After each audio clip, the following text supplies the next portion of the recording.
Farewell to Eric Levy. A lifelong anti-revisionist and anti-imperialist fighter who never failed to act on his beliefs and never gave up his faith in the socialist future of humanity. Eric Levy, a veteran of the anti-imperialist movement, died on the 20th of July 2022 at the age of 94. Some of us had known him since the 1960s. Born in 1928 in Manchester, spending his childhood in Egypt, he was an active participant in the working class movement in the USA before moving to London in 1958, where he threw himself into anti-racist, anti-imperialist and communist work. A friend and lifelong admirer of the great African-American singer, actor and progressive political activist Paul Robeson, he met Claudia Jones when Robeson came to London after the US government was forced to return his passport. Claudia, a talented and dedicated communist and founder of the Notting Hill Carnival, who had been deported following her imprisonment in the United States, became a close friend and comrade of Eric's. Indeed, it was Eric who found her dead after she passed away on Christmas Eve 1964 at the tragically young age of 49.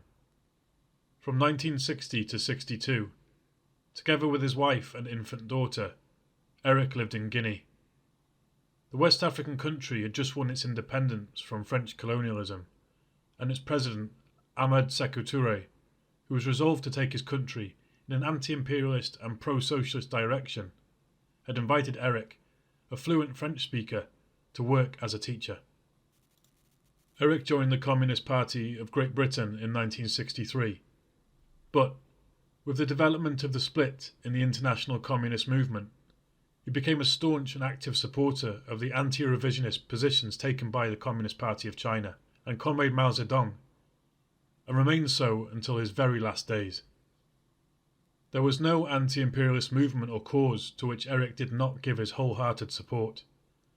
From the Vietnamese people's struggle against US imperialism, to the anti-apartheid struggle in South Africa, the Zimbabwean people's fight for liberation, the Palestinian people's fight for national liberation and against Zionist colonialism, the Irish people's fight against the occupation by British imperialism of the 6 northern counties and for the unification of their country.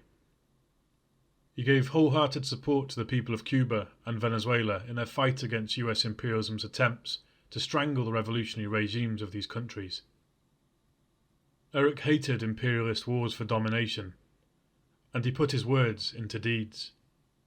In 2003, he was a member of a team of international volunteers who went to Iraq to act as human shields in an attempt to stop the then impending predatory war of Anglo-American imperialism, which was to claim the lives of over 1 million innocent Iraqi men, women and children, and wreak untold destruction.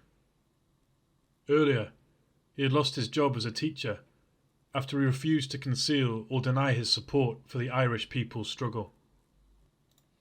In Britain, he took part in anti-racist movements and was a regular participant in the Stalin Society, whose chief aim was, and remains, to defend and propagate the earth-shattering achievements of the Soviet Union and of Joseph Stalin, who led the USSR for 3 long decades of extraordinary difficulty and world historic achievements.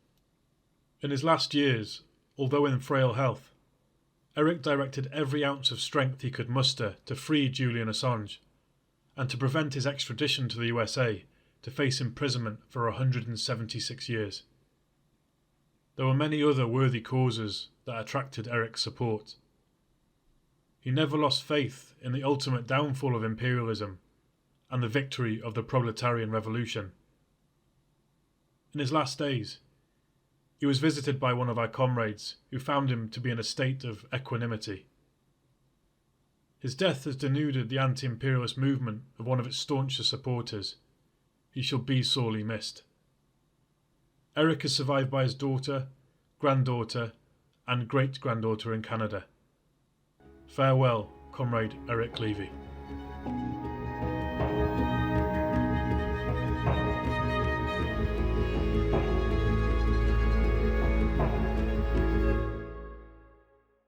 Thanks for listening to Proletarian Radio. We aim to bring you the best Marxist analysis on current affairs, revolutionary history, and theory. Do like, comment, subscribe, and share our content to help us reach the widest possible audience. We are a small organization with limited resources, and we need worker support if we are to grow and fulfill our mission. If you are able to make a one-off or regular donation, no matter how small, please visit our website at thecommunists.org and register as a supporter.